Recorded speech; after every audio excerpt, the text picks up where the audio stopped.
Hello बाबू, कैसे हैं आप सभी। आशा करते हैं कि आप सभी लोग ठीक होंगे।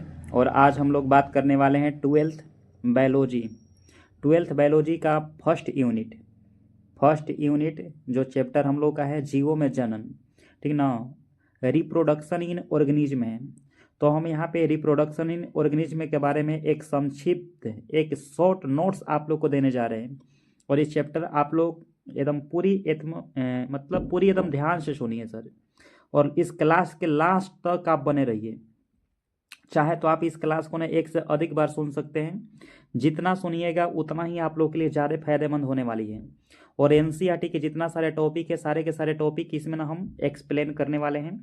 तो चलिए इस क्लास को हम लोग चालू करते हैं और आप लोग को समझाते हैं। देखिए, सबसे पहला बात है कि हम लोग का प्रजनन क्या होता है। प्रजनन क्या है, ठीक ना। देखिए, प्रजनन वह जैविक प्रक्रिया है जिसके द्वारा जीव अपनी ही जाति से एक ठीक ना नए जीव उत्पन्न करते हैं।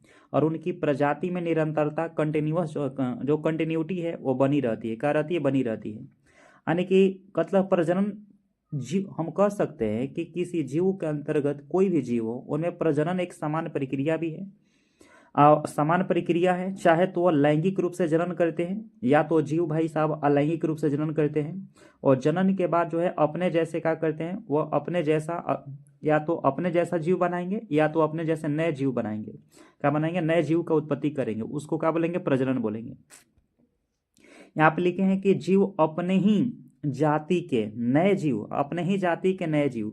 अगर लैंगिक जनन होगा तो नए जीव का उत्पत्ति करेगा, अलैंगिक होगा तो अपने जैसा क्लोन बनाएगा। क्या बनाएगा? क्लोन बनाएगा। तो उसी को हम लोग क्या कहते हैं? प्रजनन कहते हैं या जनन कहते हैं। और प्रजनन के द्वारा उन जीवों में क्या होता है? कंटिन्यूटी बनी रहती है, निरंतरता बनी रहती है। नेक्स्ट हम लोग के जो प्रजनन है सर, रिप्रोडक्शन है, दो प्रकार का होता है। कितने प्रकार का होता है? यह दो प्रकार का होता है। कौन कौन सा प्रजनन है? तो पहला हम लोग का है अलैंगिक जनन। क्या है? अलैंगिक जनन है, असेक्सुअल रिप्रोडक्शन। देखिए, अलैंगिक जनन में होता क्या है, पहले यहाँ पे देखिए बताते हैं। यहाँ पे इसमें ना एक ही जनक भाग लेता है। अलैंगिक जनन में केवल एक ही जनक भाग लेता है और इसमें कोई गैमेट का निर्माण नहीं होता है। अलैंगिक जनन में कोई गैमेट का निर्माण नहीं होता है। नेक्स्ट आगे है कि अलैंगिक जनन जो होते हैं इसमें संतान जो होते हैं जनक के समान होते हैं, यानी कि कोलोन का निर्माण होता है। क्या होता है? कोलोन। कोलोन बनते हैं। कोलोन बनते हैं और यह प्राय निम्न कोटि के जीवों में पाया जाता है। यहाँ पर रहा बात कि कोलोन क्या होते हैं। कोलोन के बारे में थोड़ा सा समझाते हैं। देखिए, कोलोन निर्माण की जो तकनीकी है उसे बोलते हैं somatic cell nuclear transfer technology बोलते हैं, SCNTT कहते हैं। Somatic cell nuclear transfer technology के नाम से इसको हम लोग जानते हैं। इसे हम लोग दही की कोशिका बोलते हैं। क्या बोलते हैं? दही की कोशिका। दही की कोशिका के द्वारा ही कोलोन का निर्माण किया जाता है। दही की कोशिका द्वारा ही क्या बनता है बाबू? कोलोन बनता है। और क्लोन हम लोग का है, सबसे पहले हम लोग का क्लोन जो है डॉली भेड़ का बना था। कोची के बना था? डॉली भेड़। डॉली भेड़ का क्लोन तैयार किया गया था।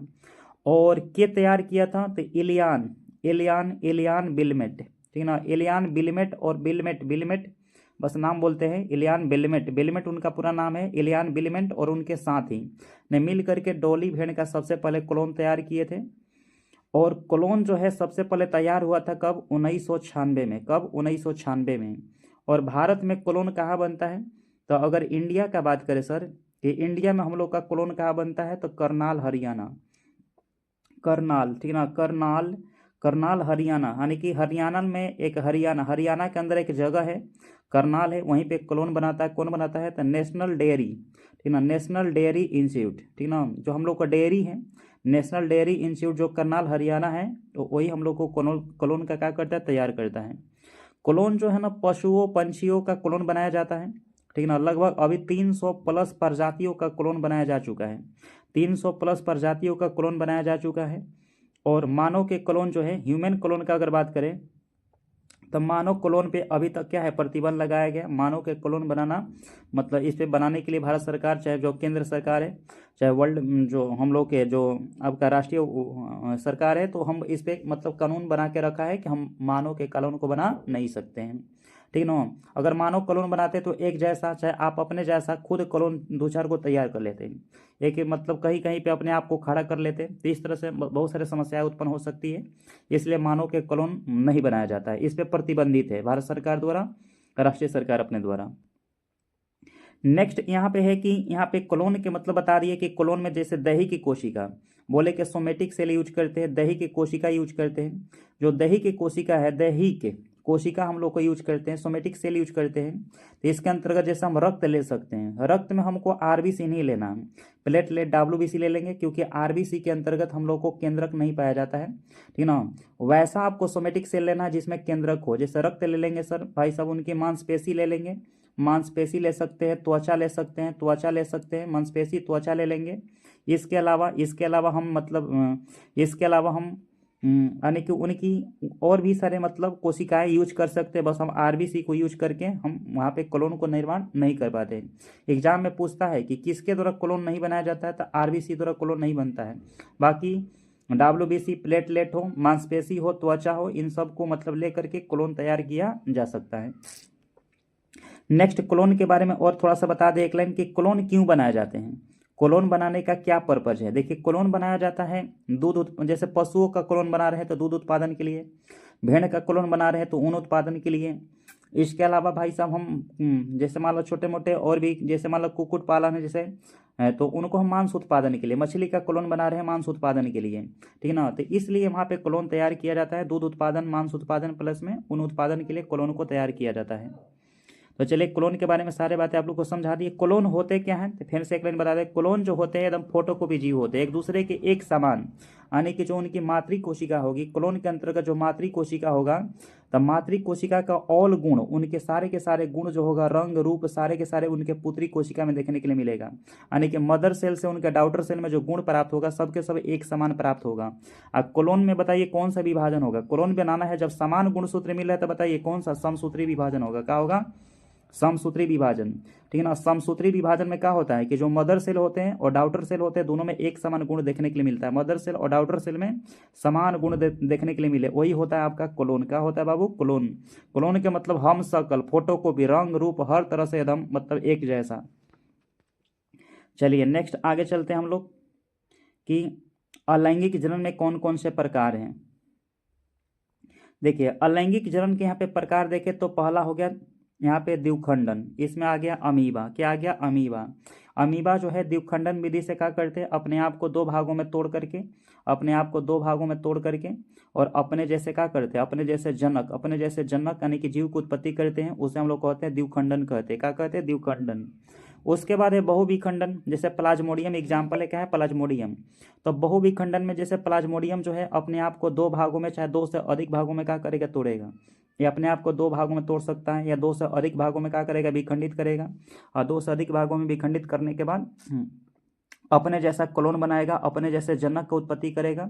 जैसे प्लाज्मोडियम हम लोग का क्या होता है, बहुविखंडन होता है।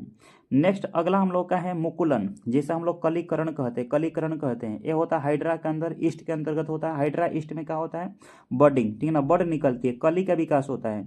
वो कली जो है ना, जैसे जैसे जैसे मातृ कोशिका है सब लोग, तो मातृ कोशिका के अंतर्गत जैसे मान लो कोई यहाँ पे इस तरह से कली है, तो ये मातृ कोशिका के अंदर जैसे जैसे विकसित हो गया, कली का विकास हो रहा था, कली ना टूट के बाहर निकल जाएगा।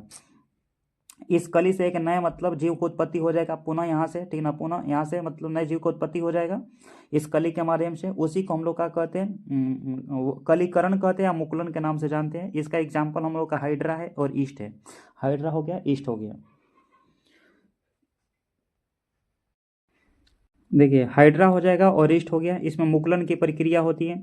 मुकुलन में एक होता है बाह्य मुकुलन होता है, एक अंतः मुकुलन भी होता है। जब अंदर रूप से, जब कली जो है आंतरिक रूप से अगर विकसित होगा तो उसे हम लोग कहेंगे, यानी कि कली का विकास आंतरिक मुकुलन, और कली जो है बाहरी से निकलेगा।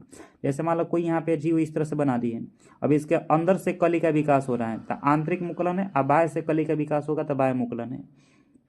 और इसमें बहुत सारे एग्जाम्पल भी दिए थे, हाइड्रा है आपका, ईस्ट होगा, ठीक है ना, साइकोन है, काइकोन है, एस्पोंजिला है, ये सब हम लोग का मुकुलन का उदाहरण है। नेक्स्ट हम लोग का खंडन है, ठीक है ना। खंडन का एग्जाम्पल है स्पाइरोगैरा। स्पाइरोगैरा में कोई चीज अपने आप को खंडित करके क्या करते हैं, अपने जैसे जनक का निर्माण करते हैं, तो उसे हम लोग कहते हैं खंडन, कहते हैं क्या कहते हैं, खंडन के नाम से उसको जानते हैं। तो ये सारे के सारे मतलब, उसके बाद बीजाणु बीजाणु निर्माण है, ठीक है ना। बीजाणु निर्माण इसका जिस बोलते हैं स्पोर फॉर्मेशन, जिसमें भी कहा है राइजोपस। तो राइजोपस जो है बीजाणु निर्माण का एग्जाम्पल है। राइजोपस किसका एग्जाम्पल है, बीजाणु निर्माण का एग्जाम्पल है। और राइजोपस में आपको समझा दे सर, राइजोपस में इसमें क्या होता है कि पहले बीज का विकास होता है। अब उस बीज के द्वारा अपने जैसा क्या करेगा, वह बीज जो अपने जैसा क्या करेगा, जनक का उत्पत्ति करेगा, उसको हम लोग कहेंगे बीजाणु जनन कहेंगे। तो आपको देखिए एक लाइन में सारे के सारे बात बताते हैं। जैसे द्विखंडन तो अमीबा, बहुविखंडन प्लाज्मोडियम, कलीकरण मुकुलन तो हाइड्रा और ईस्ट है, खंडन हो गया तो स्पाइरोगैरा, बीजाणु निर्माण है तो राइजोपस। ये सारे के सारे अलैंगिक जनन है। सारे के सारे क्या है सर, अलैंगिक जनन है।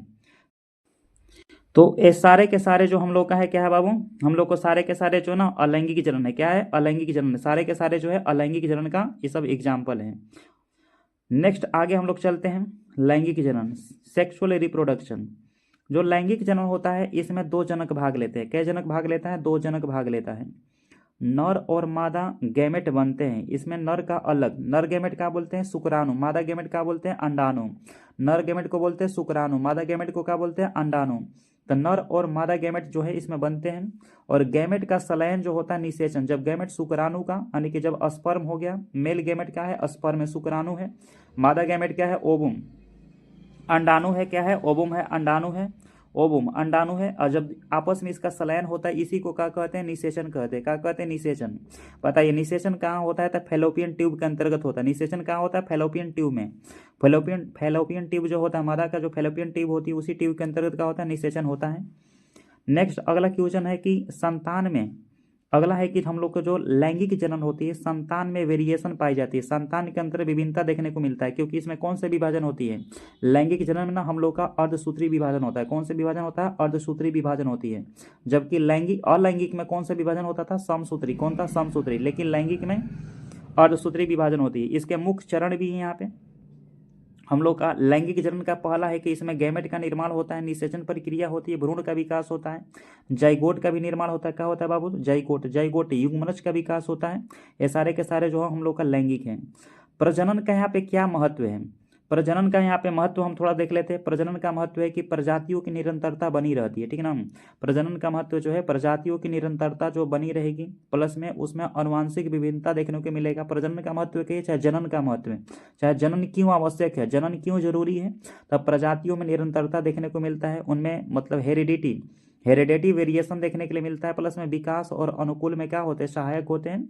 और उनका जीवों का जो है, जीवों का अस्तित्व कह सकते हैं कि बना रहे, यही हम लोग का जनन प्रजनन का क्या है, महत्व है। चलिए नेक्स्ट हम लोग देखते हैं जीवन काल। क्या देख रहे हैं यहाँ पे, जीवन काल। तो जीवन काल क्या है,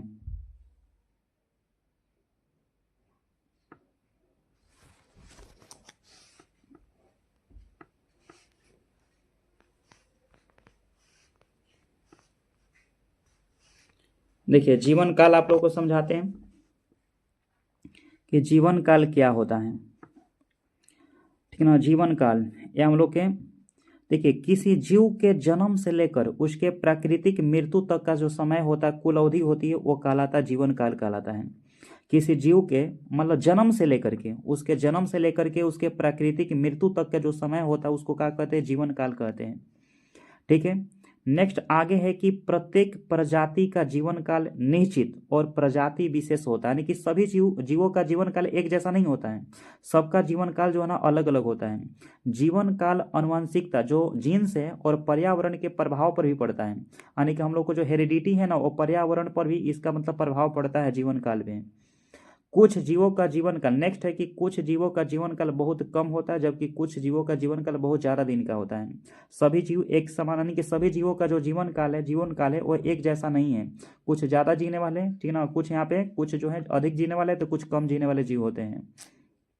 जैसे एग्जाम्पल है, जैसे बताइए मच्छर का जीवन काल कितना होता है, कुछ दिनों का होता है। कुछ दिन का होता है। कुत्ता का जीवन काल होता है 10 से 15 दिन होता है। मनुष्य का 70 से 80 साल होता है। कछुआ का जीवन काल कितना हो 100 साल, 100 से अधिक साल होता है। नेक्स्ट आप लोग कमेंट में बताइए तोता का जीवन काल कितना होता है, पीपल के वृक्ष का जीवन काल कितना होता है, आप लोग लिख के बताइएगा कमेंट में। इसके अलावा आप लोग बताइएगा सर, ठीक ना। इसके अलावा आप बताइएगा तोता हो गया, पीपल हो गया सर। आप बताइए बरगद, बरगद का जीवन काल कितना साल होता है। फिर सिकोया, सिकोया का जो वृक्ष होता है उसका जीवन काल कितना दिन होता है। ये सब आप लोग लिख के बताइए। नेक्स्ट आगे, नेक्स्ट आगे हम लोग का है यहाँ पे, ठीक ना, सिमले फेरस, ठीक ना। सिमले फेरस होता है, ठीक ना, शिमला फेरस नहीं है। ये हम लोग का क्या होगा, सिमले फेरस होगा। क्या होगा, सिमले फेरस और हेरोफेरस होगा। क्या होगा सर, हेरोफेरस। टाइपिंग मिस्टेक है, यह होगा क्या, हेरोफेरस, हेरोफेरस जीव। तो यहाँ जीव विज्ञान में जनन का अध्याय के बारे में सिमले फेरस के बारे में देखते हैं, ठीक है ना। यहाँ पे सिमले फेरस है, कौन सा क्या है बाबू, ये सिमले, सिमले, सिमले ना, सिमले, सिमले फेरस होगा। क्या होगा, सिमले फेरस, सिमले फेरस जीव। किसको हम लोग सिमले फेरस जीव के नाम से जानेंगे, वे जीव अपने पूरे जीवन काल में केवल एक ही बार प्रजनन करते हैं, उन्हें हम क्या कहते हैं, सिमले फेरस जीव कहते हैं। क्या कहते हैं, सिमले फेरस जीव कहते हैं। प्रजनन के बाद यह क्या होते हैं, मर जाते हैं। प्रजनन के बाद इनमें क्या होती है, मृत्यु हो जाती है। तो वैसे जीव जो अपने पूरे जीवन काल में क्या करते हैं, एक बार प्रजनन करते हैं, उसे क्या कहते हैं, सिमले फेरस बोलते हैं। जैसे हो गया इसमें, जैसे हम लोग को क्या क्या हो गया बाबू, जैसे बांस के प्रजाति हो गया, गेहूं हो गया, मटर हो गया, सैलमन मछली हो गई, इनमें क्या होती है, केवल एक ही बार प्रजनन काल होता है। वार्षिक पौधे हैं, वार्षिक क्या है, पौधे हैं। नेक्स्ट आगे, नेक्स्ट आगे आप लोग को समझाते हैं, जैसे हेरोफेरस है। तो हेरोफेरस के बारे में बता दें कि वैसे जीव जो अपने जीवन काल में कई बार प्रजनन करते हैं, तो वे जीव जो अपने जीवन काल में कई बार प्रजनन करते हैं उन्हें क्या कहते हैं, हेरोफेरस कहते हैं। क्या कहते हैं सर, हेरोफेरस के नाम से जानते हैं। ये प्रजनन के बाद भी ये जीवित रहते हैं, इन्हें प्रजनन के बाद भी जीवन क्षमता रहती है, इन्हें क्या कहेंगे, हेरोफेरस, हेरोफेरस के नाम से जानते हैं। हेरोफेरस, हेरोफेरस बोलते हैं। जो एक से अधिक बार प्रजनन कर सकते हैं उसे क्या बोलेंगे, हेरोफेरस बोलेंगे। इसमें उदाहरण है कि जैसे मनुष्य हैं, मनुष्य है, गाय है, कुत्ता है, आम का पेड़ हो गया, ये सब हेरोफेरस के अंतर्गत आते हैं। किस में आते हैं, हेरोफेरस, हेरोफेरस के अंतर्गत में आते हैं। किस में आते हैं, हेरोफेरस, हेरोफेरस के अंतर्गत में आते हैं। नेक्स्ट आगे हम लोग चलते हैं। जैसे नेक्स्ट और भी इसमें एग्जाम्पल है, जैसे बहुवर्षीय, बहुवर्षीय पौधा भी हो गया जो एक से अधिक बार प्रजनन की इनमें हाँ, एक से अधिक बार इनमें प्रजनन की क्षमता पाई जाती है। नेक्स्ट आगे हम लोग चलते हैं। नेक्स्ट स्लाइड हम लोग का यहाँ पे क्लोन के बारे में ही है। क्या है, क्लोन, ठीक है ना। क्लोन के बारे में कि क्लोन क्या होता है, पीछे भी क्लोन के बारे में समझाते हैं कि क्लोन वे जीव होते हैं, क्लोन वे जीव यानी कि कोशिका जो होता है डीएनए के टुकड़े में होते हैं, जो अनुवांशिक रूप से, जो जेनेटिकली रूप से एक जैसे होते हैं और एक ही मूल स्रोत के बनते हैं, और इनमें कोई अनुवांशिक वेरिएशन देखने को नहीं मिलती है। जो हम लोग का क्लोन होता भी बात किए थे कि जो क्लोन होता है इसके लिए कोशिका यूज करते हैं बाबू, सोमेटिक सेल यूज करते हैं, उनकी दही की कोशिका यूज करते हैं। दही की कोशिका में उनका हम लोग रक्त ले सकते हैं, बस आरबीसी को नहीं लेना है, और रक्त ले सकते हैं, ब्लड ले सकते हैं। ब्लड के अलावा हम लोग उनके स्किन ले सकते हैं, त्वचा ले सकते हैं, प्लस में उनकी मांसपेशियाँ ले सकते हैं, मसल्स ले सकते हैं, मसल्स ले सकते हैं, प्लस में मसल्स के अलावा उनका हम भाई साहब बोन, हड्डी, हड्डी भी ले सकते हैं। ये सब हम लोग यूज कर सकते हैं। तो क्लोन निर्माण, जो क्लोन होते हैं उनका जो डीएनए होता है, डीएनए टुकड़े यानी कि डीएनए के टुकड़े हो जाते हैं, यानी कि अनुवांशिक रूप से जो एक जैसे ही होते हैं और एक ही मूल स्रोत के होते हैं, और कोई भी उनमें वेरिएशन यानी कि विविधता देखने के लिए नहीं मिलता है। क्लोन आगे हम लोग चले, क्लोन के बारे में बताया कि क्लोन सबसे पहले डॉली भेंट का बनाया गया था, ठीक ना, 1996 में, और इलियान बिलमेंट बनाए थे। क्लोन बनाने की क्या विधि होती है, क्लोन सामान्यतः जो है अलैंगिक जनन होता है और इसे कृत्रिम तकनीकी से बनाते हैं, और इसकी तकनीकी का नाम होता है a somatic cell, somatic cell nuclear transfer technology बोलते हैं। SCNTT तकनीकी के नाम से इसको हम लोग क्या करते हैं, जानते हैं। क्लोन के जो प्रकार होता है, एक जो होते हैं प्राकृतिक क्लोन होते हैं जो अलैंगिक जनन से ही बनते हैं, जैसे अमीबा हो गया, ईस्ट हो गया, यानी कि सारे के सारे अलैंगिक जनन जो है ना वो क्लोन है। सारे के सारे अलैंगिक जनन है, क्या है, क्लोन है। अमीबा है, ईस्ट है, आलू अदरक हो गया, वनस्पति प्रजनन है, ये सारे के सारे क्लोन है। कृत्रिम क्लोन का अगर बात करें यहाँ पे, तो कृत्रिम क्लोन का बात करें तो यहाँ पे वैज्ञानिक तकनीकी के आधार पर बनाया जाता है। जैसे डॉली भेड़ का सबसे पहले ठीक ना प्रथम पशु सफल पशु क्लोन है डॉली भेड़। डॉली भेड़ जो है ना प्रथम क्लोन बना था कब 1996 में बना था, और इलियान बिलमेंट उनके साथ ही बनाए थे। टिश्यू कल्चर, जो टिश्यू कल्चर है ऊतक संवर्धन है, ऊतक संवर्धन भी हम लोग को क्या है एक हम लोग का कृत्रिम क्लोन का उदाहरण है, कृत्रिम क्लोन का उदाहरण है। क्लोन का क्या महत्व होता है यहाँ पे, महत्व भी है कि कृषि में उन्नत गुण वाले पौधों को उत्पादन करना है, कि जो पौधा यानी कि जो पौधा हमें ज़्यादा फल दे रहा है, चाहे उसका उत्पादन क्षमता ज़्यादा है, तो वैसे पौधों को हम लोग क्या करेंगे क्लोन बना करके और भी उत्पादन क्षमता को बढ़ा सकते हैं। चिकित्सा अनुसंधान में भी क्लोन को यूज किया जाता है, और दुर्लभ प्रजातियों को संरक्षण किया जा सकता है, यानी कि जो प्रजाति विलुप्त हो रहा है तो उनका क्लोन तैयार करके उनको हम लोग क्या कर सकते हैं, संरक्षित कर सकते हैं। तो ये सब क्लोन के हम लोग का क्या है महत्व है, सब क्लोन के हम लोग का महत्व है। नेक्स्ट है आगे जनन, ठीक ना। नेक्स्ट हम लोग का है कि जनन की आवश्यकता, नीड ऑफ रिप्रोडक्शन, जनन की क्या आवश्यकता है। देखिए जीवों में अगर जनन की बात करें, यानी कि जीवों में नीड की बात करें, कि नीड ऑफ रिप्रोडक्शन की बात करें, जनन की आवश्यकता होती है, क्योंकि इसके बिना जीव जगत का अस्तित्व बना नहीं रह सकता है। अगर मान लें पृथ्वी के ऊपर हमें जीवों का अस्तित्व बनाना है तो उसमें जनन तो जरूरी है सर, जनन की आवश्यकता होती है। यानी कि जीवों के आप साफ तौर पे बोल सकते हैं यहाँ पे कि यहाँ पे जीवों में, ठीक है ना, साफ तौर पे देखिए यहाँ पे बातें अब लिखा हुआ है कि जीवों में जनन की आवश्यकता है, क्योंकि इसके बिना जीव जगत का अस्तित्व बना नहीं रह सकता। यानी कि कह सकते हैं हम लोग कि जीवों का अस्तित्व जो समाप्त हो जाएगा अगर जनन ना हो तो। नेक्स्ट यहाँ पे देखिए कुछ कारण भी लिखा है जीवों में जनन के क्या जरूरी है। पहला है कि वंश की निरंतरता बनाए रखने के लिए, यानी कि वंश की क्या करने के लिए, निरंतरता बनाए रखने के लिए, यानी कि जनन से जीव उत्पन्न होते हैं, उनकी प्रजाति का अस्तित्व बना रहता है। दूसरा है कि प्रजाति विलुप्त होने से बचाने के लिए, प्रजातियों को विलुप्त होने से बचाने के लिए भी जनन जरूरी है। यदि जनन ना हो तो जीव धीरे धीरे समाप्त हो जाएंगे और उनकी प्रजाति विलुप्त हो जाएगी। नेक्स्ट हम लोग आगे कह सकते हैं कि जनसंख्या संतुलन बनाए रखने के लिए, मृत्यु के कारण घटती संख्या पूर्ति द्वारा मतलब हो जाती है, मृत्यु के कारण घटती संख्या की पूर्ति जनन के द्वारा ही हो जाती है। तो ये हम लोग को नेक्स्ट अगला है कि अनुवांशिक गुणों को स्थानांतरण के लिए, माता पिता के गुण संतानों में पहुंचते हैं जिससे जाति की पहचान बनी रहती है। तो अनुवांशिक गुणों को स्थानांतरण के लिए भी हम लोग को जनन की जरूरी होती है। और नेक्स्ट अगला कारण है हम लोग का वेरिएशन, यानी कि विविधता, विशेषकर लैंगिक जनन में विविधता उत्पन्न होती है, उनमें इवोल्यूशन विकास देखने को मिलता है। तो वेरिएशन के लिए भी हम लोग को जनन की क्या होती है जरूरी होता है, क्योंकि हम सभी लोग एक प्रकार के अलग अलग के क्या है क्वालिटी है, हम एक अलग प्रकार के वैरायटी हैं, आप एक अलग प्रकार के वैरायटी हैं, तब प्रत्येक जीवों में एक अलग प्रकार की वैरायटी देखने के लिए मिलता है। विविधताओं के कारण जीव पर्यावरण के अनुसार स्वयं को ढाल सकते हैं, ठीक है ना। ये हम लोग को जनन के लिए ये बहुत ज़्यादा जरूरी है। नेक्स्ट अगले हम लोग देखते हैं, नेक्स्ट स्लाइड है। नेक्स्ट हम लोग के स्लाइड में है हम लोग का औसत जीवन काल। औसत जीवन एवरेज लाइफ प्लान क्या होता है, किसी जीव प्रजाति के व्यक्ति द्वारा समान परिस्थितियों में जिए जाने वाले समय की औसत अवधि को कहते हैं औसत जीवन काल कहते हैं। जैसे मान लो कोई जीव है तो वो जीव की का जो प्रजाति भी तो होगी, उस जीव प्रजाति के समान परिस्थिति में, जो समान परिस्थिति है उसमें जिए जाने वाले समय की औसत अवधि को, जो समय का औसत अवधि होगा, औसत संख्या होगा कि उस जीव के द्वारा कितना औसत संख्या में लोग जी रहे हैं, ठीक ना, औसत संख्या में कितना जी रहे हैं लोग, उन्हीं की समय अवधि को औसत जीवन काल कहते हैं। क्या कहते हैं, औसत जीवन काल कहते हैं। तो किसी जीव प्रजाति के व्यक्तियों द्वारा समान परिस्थितियों में जिए जाने वाले समय की औसत अवधि को क्या कहते हैं, औसत जीवन काल कहते हैं। जैसे कुछ जीवों का औसत जीवन काल है, मनुष्य का 70 से 80 साल, कुत्ता का 10 से 15 साल, मक्खी होती है 1 से 2 महीने, मक्खी का होता है 1 से 2 महीने, उनका औसत जीवन का होता है काल होता है। नेक्स्ट आगे हम लोग का नेक्स्ट आगे है हम लोग का सर असेक्सुअल रिप्रोडक्शन, अलैंगिक जनन। अलैंगिक जनन में केवल एक ही जनक भाग लेते हैं और युग्मक का निर्माण इसमें नहीं होता है। अलैंगिक जनन जो होते हैं ये एक लिंगी भी होते हैं और एक जनक इसमें भाग लेता है, या तो कोई नर भाग लेता है या तो कोई इसमें कोई मादा भाग लेता है, और इसमें कोई युग्मक का निर्माण नहीं होता है।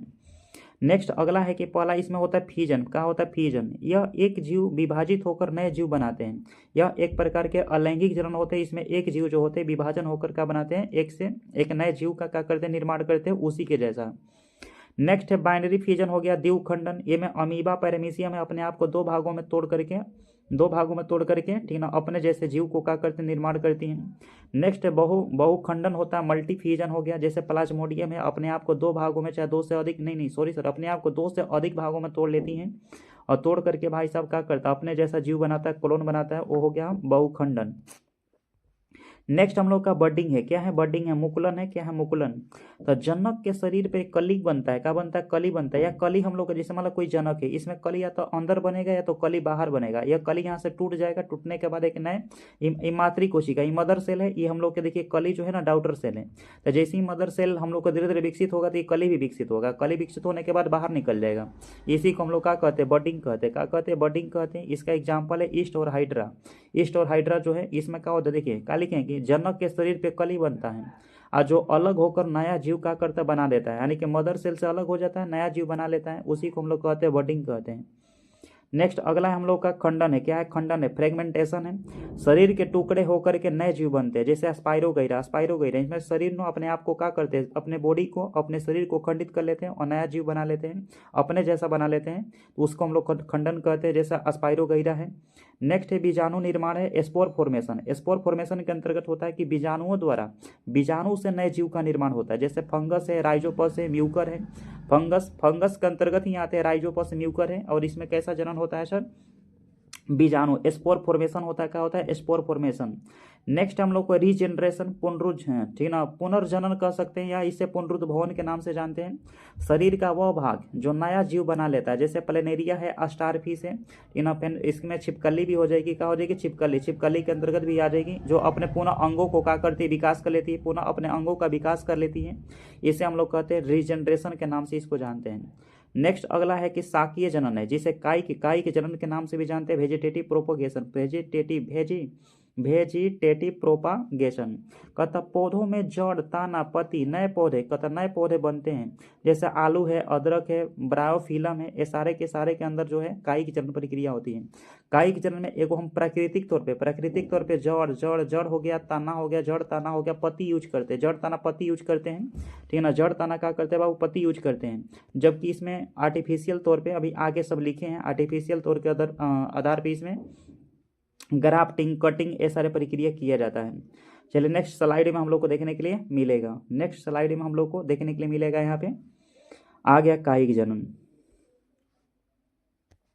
जो कायिक जनन है, वेजिटेटिव रिप्रोडक्शन है या प्रोपोगेशन होता है, हम लोग को क्या होता है, कायिक जनन अलैंगिक जनन का एक प्रकार है, जिसमें पौधों के कायिक भाग, जैसे जड़ बोले, ताना बोले, पत्ती, प्राकृतिक तौर पर इसको लेकर के एक नए पौधा बनाया जाता है, और इसमें बीजों का निर्माण नहीं होता है। कायिक जनन के अंतर्गत जो होते हैं बीज का निर्माण नहीं होता है इसमें, क्योंकि जड़ का यूज करते हैं, इसमें ताना यूज करते हैं, इसमें पत्ती को यूज करके उसी के जैसा क्या करते हैं, मतलब पौधा तैयार करते हैं, क्या करते हैं, पौधा तैयार करते हैं। कायिक जनन के द्वारा जो है ना पौधों को मतलब बहुत समय तक संरक्षित, बहुत समय तक नहीं, एक विलुप्त होने वाले प्रजाति को संरक्षित रखा जा सकता है कायिक जनन के द्वारा। और कायिक जनन के अंतर्गत में देखिए यहाँ पे लिखे हैं कि बीज का निर्माण नहीं होता है, इसमें बीज का निर्माण जो होता है कायिक जनन में नहीं होता है। नेक्स्ट आगे एग्जाम्पल है कायिक जनन के प्रकार।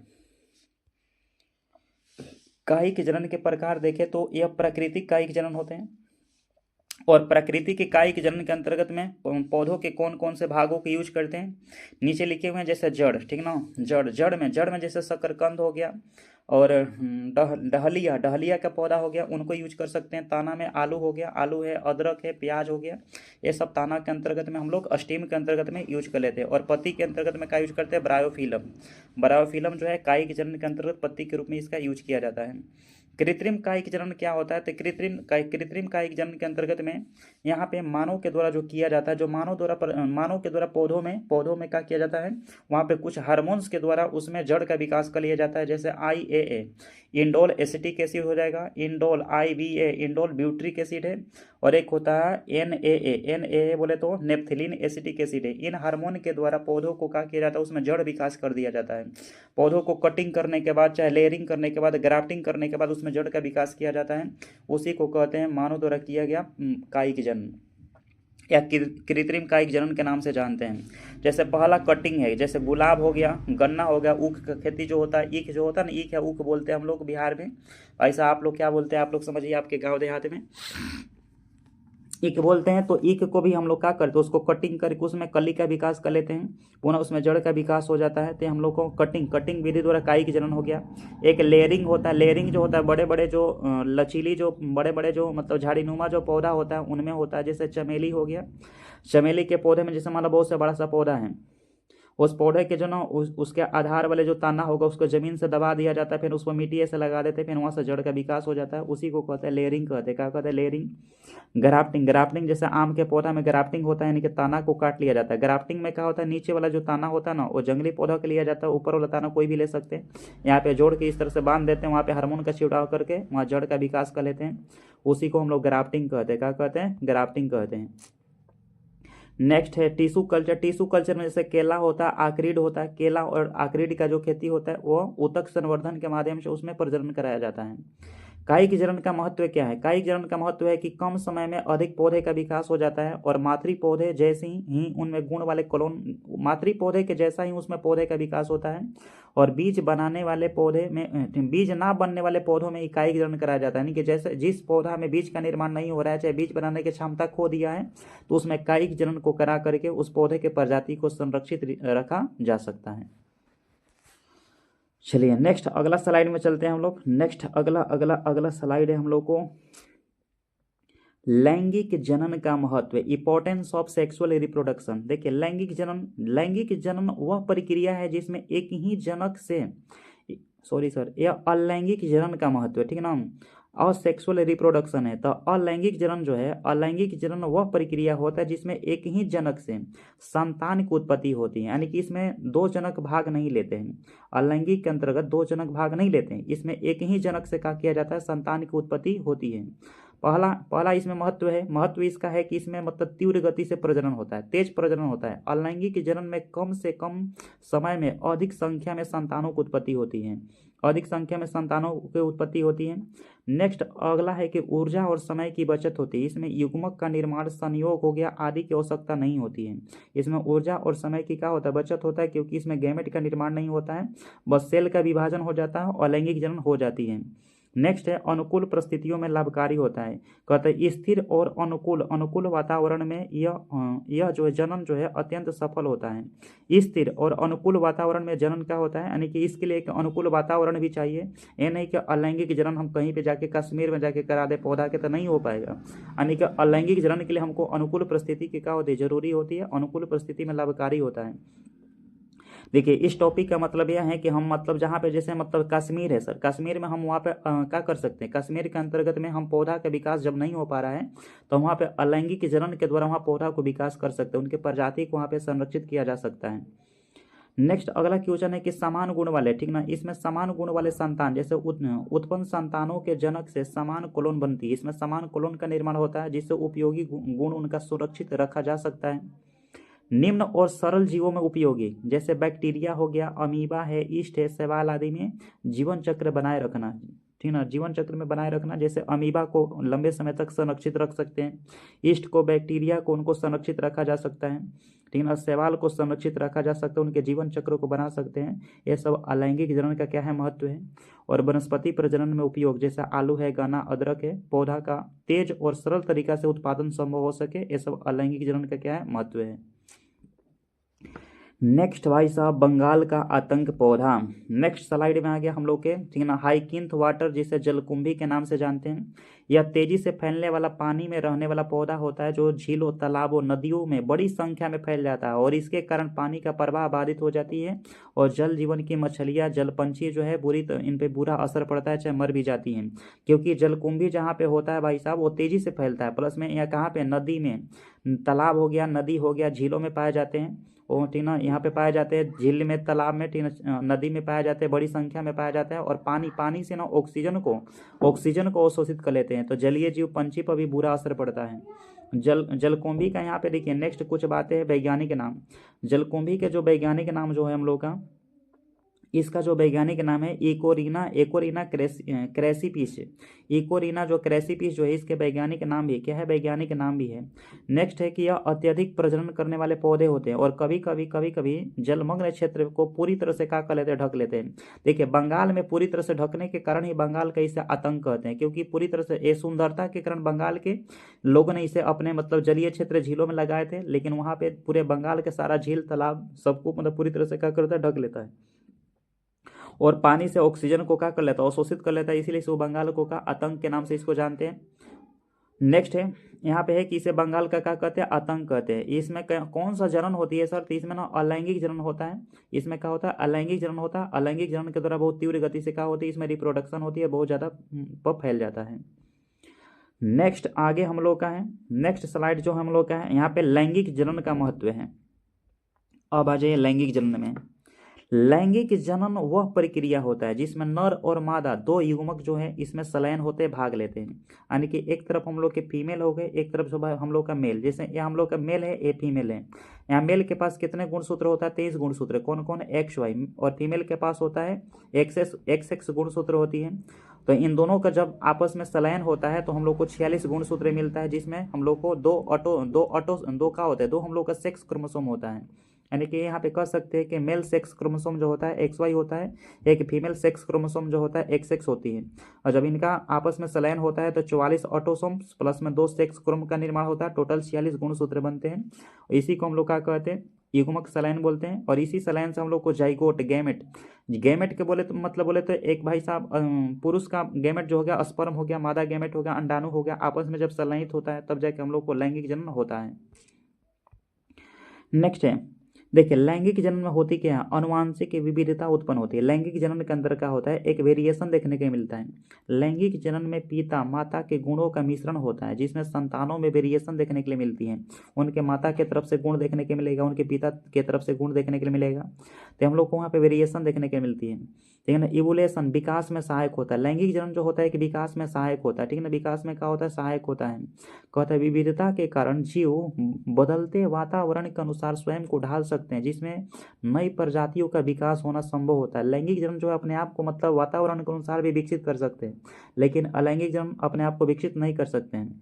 नेक्स्ट अगला क्वेश्चन हम लोग का है कि पर्यावरण के प्रति अनुकूल, पर्यावरण के प्रति अनुकूल, बदलते पर्यावरण में रोगों हो गया, जलवायु परिवर्तन के समय विविध संतानें अधिक जीवित रहने में सक्षम होती है। यानी कि लैंगिक जनन में जो जीव होता है उनको जीवित रहने की क्षमता जो होती है ना 100% होता है। जीवित रहने की क्षमता कितना होता है, 100% होता है, 100% होता है। नेक्स्ट है हानिकारक गुणों की संभावना। जो लैंगिक जनन होती है, लैंगिक जनन में हानिकारक हानिकारक जीनों का प्रभाव कम होता है। जो हानिकारक जीन होते हैं, सॉरी सर, लैंगिक जनन में हानिकारक जो जीन होते हैं इन जीन का प्रभाव जो ना कम होता है या समाप्त हो जाता है। यानी कि हानिकारक जीन इसमें प्रवेश नहीं करते हैं, लैंगिक जनन के अंतर्गत हानिकारक जीन कोई प्रवेश नहीं करता है। नेक्स्ट है प्रजातियों की निरंतरता बना रहता है। स्वयं और अनुकूल संतान उत्पन्न होने से प्रजाति लंबे समय तक इसमें मतलब बनी रहती हैं। ये सब लैंगिक जनन का महत्व है। नेक्स्ट है कि जीवों की गुणवत्ता में सुधार होती है। नई विशेषताओं के कारण जीव अधिक सक्षम और मजबूत उत्पन्न होते हैं और इनमें जीवों के गुणों में क्या बोलते हैं, उनके गुणवत्ता में सुधार देखने के लिए मिलती है। नेक्स्ट अगला स्लाइड है लैंगिक जनन की विशेषता क्या होती है। लैंगिक जनन की देखिए लैंगिक जनन की विशेषता हम लोग देखते हैं यहाँ पे। लैंगिक जनन वह प्रक्रिया है जिसमें नर और मादा युग्मकों गैमेट्स के संयोग से नए जीव बनते हैं और इसकी प्रमुख विशेषताएं यहाँ पे होती हैं। पहला विशेषता इसके अंतर्गत है लैंगिक जनन के है कि इसमें दो युग्मक की भागीदारी होती है। नर के शुक्राणु और मादा के अंडाणु युग्मक का क्या होता है, संलयन होता है। दूसरा है कि इसमें निषेचन प्रक्रिया, नर और मादा युग्मक के संलयन से वहाँ पे जाइगोट का विकास होता है। तो लैंगिक जनन की विशेषता है कि इसमें जाइगोट का विकास होता है। नर के शुक्राणु मादा के अंडाणु से हम लोग का युग्मक बनते हैं, यानी कि जाइगोट का विकास होता है। दूसरा बात है कि इसमें वेरिएशन, संतान यानी कि संतान जो है माता पिता से भिन्न होते हैं, उनमें वेरिएशन उत्पन्न होती है। उनमें क्या होता है, वेरिएशन उत्पन्न होता है। नेक्स्ट अगला है लैंगिक जनन में मियोसिस विभाजन। इसमें जो होती है युग्मक निर्माण में अर्धसूत्री विभाजन होती है। क्या होती है, अर्धसूत्री विभाजन होता है, मियोसिस होता है। विकास और उत्क्रांति में सहायक है। विविधता के कारण है अनुकूल और उत्क्रांति संभव देखने के लिए मिलती हैं। विविधता के कारण अनुकूल और उत्क्रांति इसमें देखने के लिए हम लोग को मिलती है। नेक्स्ट अगला क्वेश्चन है कि संतान अपेक्षाकृत अधिक सक्षम होते हैं, रोगों और पर्यावरण परिवर्तन का सामना बेहतर ढंग से कर सकते हैं। लैंगिक जन्म में होते हैं कि रोग के प्रति और पर्यावरण के प्रति अपने आप को बेहतर ढंग से सामना कर सकते हैं। जैसे हम लोग हैं मौसम, जैसे ठंडा का मौसम हो, गर्मी का मौसम हो, उसको हम लोग एकदम समान रूप से उसको क्या कर सकते हैं, झेल सकते हैं। प्रक्रिया जैसे यहाँ पर नेक्स्ट अगला है कि इनकी प्रक्रिया जटिल होती है और समय अवधि, इसमें लैंगिक प्रक्रिया क्या होता है, जटिल होता है, तीव्र नहीं होता, जटिल होता है। अलैंगिक जनन की तुलना में इसमें ज़्यादा समय लगता है और ऊर्जा भी ज़्यादा लगती है, प्लस में जटिल प्रक्रिया भी है। उच्च श्रेणी के जीवों में समान कद अधिकांश पौधे और सभी जंतुओं में ये पाया जाता है। अलैंगिक जनन जो है अधिकांशतः पौधों में प्लस में जंतुओं में भी देखने को मिलता है। नेक्स्ट अगला स्लाइड है हम लोग का सर यहाँ पे निषेचन। निषेचन जो फर्टिलाइजेशन है कहता वह प्रक्रिया है जिसमें नर युग्मक शुक्राणु और मादा युग्मक अंडाणु आपस में मिलकर के जाइगोट बनाते हैं। निषेचन वह प्रक्रिया है जिसमें नर युग्मक हो गए शुक्राणु और मादा युग्मक अंडाणु मिलकर के जाइगोट बनाते हैं। यही युग्मनज आगे चलकर भ्रूण और नए जीव का विकास करते हैं। यही युग्मनज जो है आगे चलकर भ्रूण और नए जीव का क्या करते हैं, विकास करते हैं। निषेचन की परिभाषा यहाँ पे अगर देखा जाए भाई तो हम लोग को इसमें नर और मादा युग्मक का क्या होता है, सलयन प्रक्रिया ही निषेचन कहलाती है। नर और मादा युग्मक का सलयन का कहलाती है, निषेचन कहलाती है। निषेचन के प्रकार देखिए, एक होता है बाह्य निषेचन, एक्सटर्नल फर्टिलाइजेशन, ये शरीर के बाहर होता है, जैसे मेढक है, मछली है, मेढक मछली में शरीर से बाहर निषेचन की प्रक्रिया होती है। नेक्स्ट अगला हो गया हम लोग को आंतरिक निषेचन हो गया। क्या हो गया, आंतरिक, यह शरीर के अंदर में होता है, जैसे मनुष्य है, पंछी है, सरीसृप है। तो यहाँ पे नेक्स्ट हम लोग को हो गया जैसे मनुष्य है, पंछी, सरीसृप, इनके अंतर्गत में इंटरनल फर्टिलाइजेशन, आंतरिक निषेचन देखने के लिए मिलता है। और आपको बता दें कि आंतरिक निषेचन में जीवों को जीने की क्षमता जो होती है 100% होता है, इनके जीव 100% जी सकते हैं। लेकिन बाह्य निषेचन जैसे यहाँ पे मेढक है, मछली है, मच्छर हो जाएंगे, मच्छर प्रजाति हो जाएंगे, उनमें जो भाई सर जीवों के जीने के 100% एकदम बिल्कुल 0% होता है, 100% नहीं बिल्कुल 0% होता है। उनके बच्चे जो है कम संख्या में ही जीते हैं, टेडपोल कम जीता है। लेकिन यहाँ पे आंतरिक निषेचन में जीव यानी कि जो भ्रूण होते हैं उनके जीने का क्षमता जो होते हैं 100% होता है। नेक्स्ट आगे है कि निषेचन का महत्व क्या होता है। देखिए निषेचन का महत्व है कि यहाँ पे जाइगोट बनता है, नई पीढ़ी की उत्पत्ति होती है, गुणसूत्र की संख्या स्थिर रहता है, अनुवांशिक यानी कि विविधता उत्पन्न होती है, वेरिएशन देखने के लिए मिलता है। नेक्स्ट अगला है कि निषेचन के बाद की घटना क्या होती है। निषेचन के पश्चात कोशिका का विभाजन हो जाती है और भ्रूण में क्या होता है, परिवर्तित हो जाता है। निषेचन के पश्चात जो होते हैं यहाँ पे कोशिका के विभाजन होता है, भ्रूण में क्या होता है, विकसित हो जाता है। नेक्स्ट अगला स्लाइड है हम लोग का प्रजनन। प्रजनन स्टेज, प्रजनन फेज क्या है। किसी भी जीव के जीवन चक्र की वह समय अवधि जब वह नए जीव बनाते हैं। कुछ कहता है किसी भी जीव के जीवन चक्र का वह समय अवधि जब वह नया जीव बनाता है, यानी कि जब नया जीव का बनना ही, नए जीव का बनना ही प्रजनन फेज कहलाता है, रिप्रोडक्शन फेज के नाम से जानते हैं। इसके लिए मुख्य बिंदु क्या है, इसके लिए मुख्य बिंदु है कि इस अवस्था में जनन अंग पूर्ण यानी कि इसमें अंग का विकास होता है। प्रजनन के लिए जैसे जब मतलब इसमें प्रजनन अवस्था का मतलब होता है कि कोई जीव जो है ना प्रजनन के लिए रेडी है। जैसे मानव हो गया, तो मानव जैसे मान के अब बाल अवस्था से किशोरावस्था में आएगा तो उनका प्रजनन अंग का विकास हो जाता है, यानी कि उनके नर के लिए नर गैमेट का विकास हो जाएगा, मादा के लिए उनका मादा अंडाणु का विकास हो जाएगा। यह अवस्था यौना आरंभ का अवस्था होता है, यानी कि उनमें यौना आरंभ चालू हो जाता है। और इसमें कह सकते हैं कि भाई साहब उनके पास द्वितीयक लैंगिक गुण देखने के लिए मिलता है। द्वितीयक लैंगिक गुण हो सकता है कि उनके दाढ़ी मूछें आना भाई साहब, अगर फीमेल है तो उनकी आवाज़ पतला होना, पुरुष है तो उनका आवाज़ भारी होना, ऐसा उनमें गुण देखने के लिए मिलता है। जैसे यहाँ पे लिखा हुआ है, ठीक ना, जैसे मनुष्यों में प्रजनन की अवस्था किशोरावस्था के बाद से शुरू होती है, किशोरावस्था के बाद से शुरू होती है, समथिंग 15 साल का ही। और पौधों में फूल, ठीक ना, एक महिला के अंदर प्रजनन अवस्था हो जाती है कम से कम 13 साल होती है। पौधों में फूल फल का आना प्रजनन अवस्था का संकेत है, यानी कि पौधा है उनके अंदर फूल का विकास हो रहा है, फल का विकास हो रहा है, तो कह सकते हैं कि वो प्रजनन अवस्था के लिए क्या है, वो रेडी है। नेक्स्ट है अगला हम लोग का मोनोकार्पिक। मोनोकार्पिक, मोनोकार्पिक पौधा क्या होते हैं, कहते जो पौधे अपने पूरे जीवन काल में केवल एक बार फूल और फल उत्पन्न करते हैं, उसके बाद उसमें मर जाते हैं, वैसे पौधों को हम लोग क्या कहते हैं, मोनोकार्पिक कहते हैं। क्या कहते हैं, मोनोकार्पिक। यानी कि जो पूरे जीवन काल में केवल एक ही बार प्रजनन करते हैं, उनके बाद उनमें क्या होती है, मृत्यु हो जाती है, उसे हम लोग क्या कहते हैं, मोनोकार्पिक कहते हैं। और इसकी विशेषता है कि जीवन में एक बार प्रजनन करते हैं और फूल फल बनने के बाद पौधों नष्ट हो जाते हैं। प्रजनन में पौधों की सारी ऊर्जा ही समाप्त हो जाती है, सारी की सारी ऊर्जा क्या होती है, समाप्त हो जाती है। उदाहरण यहाँ पे भाई साहब, यहाँ पे उदाहरण है जैसे गेहूं है, धान है, सरसों है, बांस के पौधे हैं, ये सारे के सारे हम लोग को मोनोकार्पिक के एग्जाम्पल है। किसके एग्जाम्पल है, मोनोकार्पिक के एग्जाम्पल है। नेक्स्ट अगला हो गया पॉलीकार्पिक। पॉलीकार्पिक देखिए वे पौधे जो अपने जीवन काल में अनेक बार फूल फल और बीज बनाते हैं, उसे पॉलीकार्पिक कहते हैं। ऐसे पौधे प्रजनन के बाद नष्ट नहीं होते, बल्कि बार बार प्रजनन करने की इनमें क्षमता होती है। जैसे इनकी विशेषता है कि जीवन काल में कई बार प्रजनन कर सकते हैं, प्रजनन के बाद भी जीवित रहते हैं। ये बहुवर्षीय मतलब क्या होते हैं, बहुवर्षीय होते हैं। क्या होते हैं, बहुवर्षीय होते हैं। उदाहरण क्या है, इनका उदाहरण है जैसे आम है, नीम है, गुलाब है, नारियल है। देखिए नेक्स्ट नीला कुरुंजी। जो नील कुरुंजी होती है, जो नीला कुरुंजी होता है, नीरो कुरुंजी होता है। तो नील कुरुंजी एक प्रसिद्ध पर्वतीय पुष्पीय पौधा होता है, जो मुख्यतः पश्चिमी घाट में ये पाया जाता है।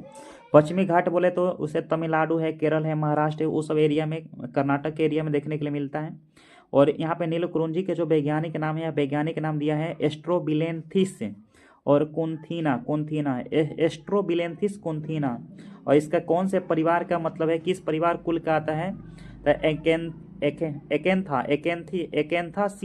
एकेंथासी परिवार के अंतर्गत में ये शामिल होता है। एकेंथासी ACANTHACEA एकेंथासी परिवार के अंतर्गत में ये आता है। फूल आने के समय समथिंग इसमें 12 वर्ष के अंतराल पर इनमें फूलों का विकास होता है। हाँ, फूलों के इसका रंग होता है नीला और बैंगनी कलर का होता है। यहाँ पे क्षेत्र दिया है नीलगिरी की पहाड़ी, केरल, तमिलनाडु, महाराष्ट्र, कर्नाटक एरिया में। मतलब ये 12 साल के बाद इनमें फूल और फल का विकास होता है। अच्छा, इसमें आप लोग को एग्जाम्पल लिखवाए थे, जैसे चंदन का पेड़ होता है, ठीक ना, चंदन का पेड़ होता है, चंदन का ट्री होती है। तो जो चंदन के पेड़ होते हैं उसमें 12 वर्ष के बाद में फूलों का क्या होता है, विकास होता है। नेक्स्ट अगला चलते हैं, स्लाइड के ऊपर हम लोग चलते हैं। मौसमी प्रजनन है, सीजनल ब्रीडिंग। मौसमी प्रजनन कहता है जिस प्रजनन में जीव साल के किसी विशेष मौसम में प्रजनन करते हैं उन्हें मौसमी प्रजनन करते हैं। यानी कि इसके अंतर्गत जीव जो है ना, कोई मतलब इसके अंतर्गत जो आने वाले जीव होते हैं वो किसी साल के विशेष मौसम में प्रजनन करते हैं, तो उसे हम लोग मौसमी प्रजनन बोलेंगे। कब बोलेंगे, मौसमी प्रजनन कहेंगे। यानी कि प्रजनन के अनुकूल मौसम जैसे बसंत ऋतु हो गया, वर्षा ऋतु हो गया, सर्दी हो गया, ये सब हो सकता है। यानी कि जिस ऋतु में प्रजनन करें, एक फिक्स ऋतु में प्रजनन करेंगे नहीं, हो बसंत ऋतु में प्रजनन करेगा, सर्दी में करेगा। यहाँ पर नेक्स्ट है, यह मौसम के तापमान, वर्षा, भोजन की उपलब्धता और प्रकाश की अवधि पर निर्भर करती है। इनके प्रजनन की जो अवधि होती है तापमान, वर्षा, भोजन की उपलब्धता पर निर्भर करती है। नेक्स्ट अगला कंडीशन है कि इसमें संतान जीवित रहने की संभावना बढ़ती है। इसमें संतान के जो मौसम के अनुसार प्रजनन करते हैं उनमें संतान जीवित रहने की संभावना ज़्यादा होती है। जैसे एग्जाम्पल देखिए, इसमें मौसमी प्रजनन के अंतर्गत है, जैसे मेढक है, वर्षा ऋतु में प्रजनन करते हैं। हिरन और भेड़ हो गया, विशेष मौसम में प्रजनन कर सकते हैं। अधिकांश पंछी जो है बसंत ऋतु में प्रजनन करती है, बसंत ऋतु में करती है। मछली जो है मानसून और विशिष्ट मौसम में भी प्रजनन कर सकती है। और इसमें कुछ महत्व भी है। महत्व है कि अनुकूल परिस्थिति में भ्रूण का इनका विकास अच्छा होता है। भोजन की पर्याप्तता से संतान का पोषण बेहतर होती है। प्रजाति की निरंतरता जो है बनी रहती है। नेक्स्ट अगला हम लोग का है, नेक्स्ट है कि कंटिन्यूअस ब्रीडिंग, यानी कि किसमें लगातार प्रजनन देखने के मिलता है। तो जिस प्रकार के प्रजनन में जीव वर्ष भर में किसी भी निश्चित ऋतु में प्रजनन कर सकते हैं। कोई भी मतलब किसी भी ऋतु में प्रजनन कर सकते हैं, चाहे बसंत हो, शीत ऋतु हो, वर्षा ऋतु हो, तो उसे हम लोग कहते हैं कंटिन्यूअस ब्रीडिंग कहते हैं। कंटिन्यूअस ब्रीडिंग के नाम से, सतत प्रजनन के नाम से उसको जानते हैं। नेक्स्ट इसकी विशेषता है कि प्रजनन पूरे वर्ष में होती है, किसी विशेष मौसम पर निर्भर प्रजनन नहीं करता है। कोई भी मौसम में हो सकता है, पूरे साल में होता है। सामान्यतः अनुकूल वातावरण में पाए जाने वाले जीवों में जनसंख्या वृद्धि अपेक्षाकृत स्थिर रहती है। नेक्स्ट इसका उदाहरण है भाई साहब, जैसे मनुष्य हो गया, कोई भी सीजन में इसका प्रजनन हो सकता है। गाय है, कुत्ता है, चूहा है, खरगोश है, इसमें प्रजनन क्षमता किसी भी मौसम में हो सकती है। नेक्स्ट स्लाइड हम लोग का यहाँ पे है निषेचन की पूर्वी की घटना, यानी कि प्री फर्टिलाइजेशन इवेंट। यहाँ पे देखिए, यहाँ पे निषेचन से पहले होने वाली कुछ प्रक्रियाएं यहाँ पे दिए हैं, ठीक है ना। यहाँ के बारे में चलिए, यहाँ पे पहले देखिए, निषेचन से पहले ना यहाँ पे गैमेटोजीनेसिस, यहाँ पहले गैमेट का निर्माण होता है। नर गैमेट शुक्राणु है, मादा गैमेट अंडाणु हो गया। पहले तो नर के अंदर शुक्राणु का निर्माण होना चालू हो जाएगा, मादा के अंदर अंडाणु का निर्माण होना चालू हो जाएगा। अगर कोई पौधा का बात करें, निषेचन से पहले पौधा में पराग कोष के अंतर्गत परागकण बनेगा। पराग कोष के अंतर्गत में क्या बनेगा? परागकण बनेगा। बीजाणु में क्या बनेगा? अंडाणु बनेगा। बीजांड के अंतर्गत क्या बनेगा? बीजांड में ना अंडाणु का निर्माण होना चालू हो जाएगा। अगर ये जंतु का बात करें तो जंतु के अंतर्गत में जैसे वृषण में शुक्राणु का निर्माण होगा, अंडाशय में अंडाणु का निर्माण होगा। निषेचन से पहले वृषण में शुक्राणु, अंडाशय में क्या होगा? अंडाणु का निर्माण होगा। नेक्स्ट अगला है कि निषेचन से पहले हम लोग यहाँ पे गैमेट ट्रांसफर के लिए मतलब रेडी हो जाता है, यानी कि जैसे पुरुष का स्पर्म है वो ट्रांसफर के लिए रेडी हो जाएगा और मादा का अंडाणु जो है वो गैमेट के लिए मतलब इंतजार करेगा। बने हुए युग्मक को एक दूसरे के पास लाया जाता है। जब युग्मक बन जाता है तो एक दूसरे के पास में लाया जाता है और यह कार्य जो है ना पोलिनेशन कहलाता है। क्या कहलाता है? पोलिनेशन। जैसे जंतुओं में संभोग या बाह्य माध्यम द्वारा युग्मक का क्या होता है? मिलन होता है। या तो जंतु के अंतर्गत में देखें ना, बाह्य निषेचन होता है या आंतरिक निषेचन होता है, उसके द्वारा युग्मक का क्या होता है? मिलन होता है, ट्रांसफर होता है। नेक्स्ट अगला स्लाइड है यहाँ पे युग्मक जनक, ठीक ना। युग्मक जनक क्या होता है? युग्मक जनक वह प्रक्रिया होता है जिसमें जनन कोशिका बनती है और ये युग्मक निषेचन में भाग लेते हैं और नए जीव की उत्पत्ति करते हैं। नए जीव के क्या करते? उत्पत्ति करते हैं। तो युग्मक जनन वह प्रक्रिया है जिसमें जनक कोशिकाएं बनती है और ये युग्मक निषेचन में भाग लेते हैं और नए जीव की क्या होती है? उत्पत्ति होती है। युग्मक जनक के प्रकार है। पहले नर युग्मक है। नर युग्मक में क्या होता है कि पहले यह प्रक्रिया वृषण में होता है। इसमें शुक्राणु बनते हैं और इसमें 3 चरण होता है। क्या होता है? 3 चरण होता है। पहला चरण होता है गुणन होता है, वृद्धि होता है, फिर उसका मेंचुरेशन। मतलब आपका स्पर्म जो होगा क्या होगा? स्पर्म का मतलब भाई साहब परिपक्व होगा तो भाई जनन के लिए वो रेडी है। उसी प्रकार मादा युग्मन की बात करें तो मादा युग्मन के अंतर्गत में अंडाशय में यह प्रक्रिया कहाँ होता है? मादा युग्मन अंडाशय में होती है और उसमें अंडाणु बनते हैं। इसमें भी गुणन, वृद्धि, परिपक्व, मैच्योरिटी आता है। जब मैच्योरिटी होगा तो जनन के लिए क्या हो जाएगा? रेडी है। नेक्स्ट अगला स्लाइड हम लोग का है गुणसूत्र सर। नेक्स्ट स्लाइड हम लोग का है गुणसूत्र। क्या है? गुणसूत्र पे आ गए थे हम लोग। कली अलैंगिक जनन, कायिक जनन, अलैंगिक, लैंगिक, कायिक। गुणसूत्र है। यह है गुणसूत्र हम लोग का। देखिए गुणसूत्र, विभिन्न जीवों में गुणसूत्र की संख्या, सभी जीवों में गुणसूत्र की संख्या जो भिन्न भिन्न होता है। जैसे यहाँ पे मनुष्य के अंतर्गत गुणसूत्र 46 होते हैं। कुत्ता के अंतर्गत कितना? 78 गुणसूत्र होता है। कुत्ता में कितना होता है? 78 होता है। बताइए, मनुष्य में 46 गुणसूत्र, कुत्ता में होता है 78 गुणसूत्र की संख्या होती है। बिल्ली के अंदर 38 गुणसूत्र पाई जाती है। घोड़ा में 64 गुणसूत्र पाया जाता है। इसके अलावा हम लोग यहाँ पे देखें गाय के अंतर्गत 60 गुणसूत्र है। भेड़ के अंतर्गत में भाई 54 गुणसूत्र है। बकरी में 60 गुणसूत्र है। बंदर में 48 गुणसूत्र है। चूहा में हम लोग का कितना होता है? 40 गुणसूत्र पाया जाता है। बताइए, गाय में 60 हो गया, भेड़ में 54 हो गया आपका, बकरी के अंदर 60 है, बंदर में 48 है, चूहा के अंदर में 40 गुणसूत्र पाया जाता है। नेक्स्ट अगला हम लोग का यहाँ पे मेढक में ना 26 गुणसूत्र है। मक्खी में 8 गुणसूत्र पाए जाते हैं। इसे ड्रोसोफिला बोलते हैं। क्या बोलते हैं? ड्रोसोफिला बोलते हैं। नेक्स्ट पौधों में कुछ गुणसूत्र। यहाँ पे पौधों की बात करें, यहाँ पे देखिए पौधों में गुणसूत्र, जैसे मटर के पौधा में 14 गुणसूत्र है। गेहूं के पौधा में 42 होता है। धान में 24 होता है, धान में 24। उसके बाद मक्का के अंदर कितना? 20 गुणसूत्र। मक्का में 20 गुणसूत्र पाए जाते हैं। प्याज में क्या बताइए तो? प्याज के अंदर ना 16 गुणसूत्र है। आलू में 48 गुणसूत्र है। तंबाकू में 48 गुणसूत्र है। कपास में 52 गुणसूत्र है। नेक्स्ट अगला स्लाइड में चलते हैं। यहाँ पे अगला स्लाइड हम लोग का अनिषेक जनन है, ठीक है ना। हम लोग का लास्ट ही स्लाइड चल रहा है। यहाँ पे अनिषेक जनन की बात करें, ठीक है ना। कहता है जब अंडाणु निषेचन के बिना ही, जब अंडाणु का विकास बिना निषेचन का हो जाता है, उसी को हम लोग अनिषेक जनन कहते हैं। क्या कहते हैं? अनिषेक जनन कहते हैं। कहता है इसमें नर युग्मक की आवश्यकता नहीं होती है और लैंगिक जनन का विशेष प्रकार से माना जाता है, ठीक है ना। और उत्पन्न संतान प्राय माता के समान होती है। इसमें उत्पन्न संतान न माता के ही समान होते हैं। नेक्स्ट इसका उदाहरण है अनिषेक जनन का उदाहरण है जैसे मधुमक्खी, नर ड्रोन अनिषेक जनन से बनते हैं। चिट्टी है, तिलैया है, कुछ छिपकलियाँ और मछलियाँ भी होती हैं, इसमें अनिषेक जनन की प्रक्रिया होती है। नेक्स्ट आगे आप लोग को समझाते हैं। प्राकृतिक अनिषेक जनन है। प्राकृतिक अनिषेक जनन वह प्रक्रिया है जिसमें अंडाणु बिना निषेचन से शुक्राणु के बिना शुक्राणु के यानी कि नए जीव विकास कर सकते हैं। प्राकृतिक अनिषेक जनन होता है कि बिना भाई साहब शुक्राणु से ही मतलब उसमें जीव का विकास हो जाएगा, वो होता है प्राकृतिक अनिषेक जनन होता है।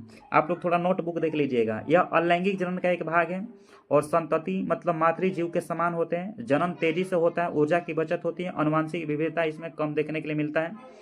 इसमें एग्जाम्पल है भाई साहब, इसमें एग्जाम्पल है कि यानी कि मधुमक्खी नर मधुमक्खी जो अनिषेचित अंडा से बनती है, चींटी, तिलैया है, कुछ छिपकली और मछली भी होती हैं, और एपिड नामक कीट भी होता है इसमें प्राकृतिक अनिषेक जनन के अंतर्गत।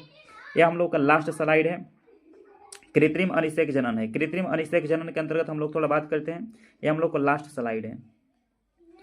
ये हम लोग का कृत्रिम है, जैसे इसमें परिभाषा है कि जब नर युग्मक प्राकृतिक मैथुन के बिना किसी यानी कि किसी तकनीकी की सहायता से, तकनीकी बोले तो ताप दाब, कोई आंतरिक दाब हो गया, चाहे सुई चुभाना हो गया, उसके द्वारा मतलब उसमें अगर जीव को उत्पत्ति हो रहा है तो उसे हम कृत्रिम अनिषेक जनन कहते हैं। और इसके लिए यहाँ पे 2 यानी कि पति के शुक्राणु का उपयोग कर सकते हैं भाई साहब। यहाँ पे आर्टिफिशियल, ठीक है ना, इनसेमिनेशन बाई डोनर का प्रयोग किया जाता है। तो ये हम लोग का आज के देखिए सेशन रहा, क्लास रहा। आप लोग थोड़ा नोटबुक को भी 1 से अधिक बार पढ़ लीजिएगा। और बहुत बहुत धन्यवाद आप सभी लोगों को। मेहनत करते रहिए और आगे जाने का प्रयास करिए। मिलते हैं नेक्स्ट स्लाइड में, नेक्स्ट हम लोग सेशन में मिलते हैं।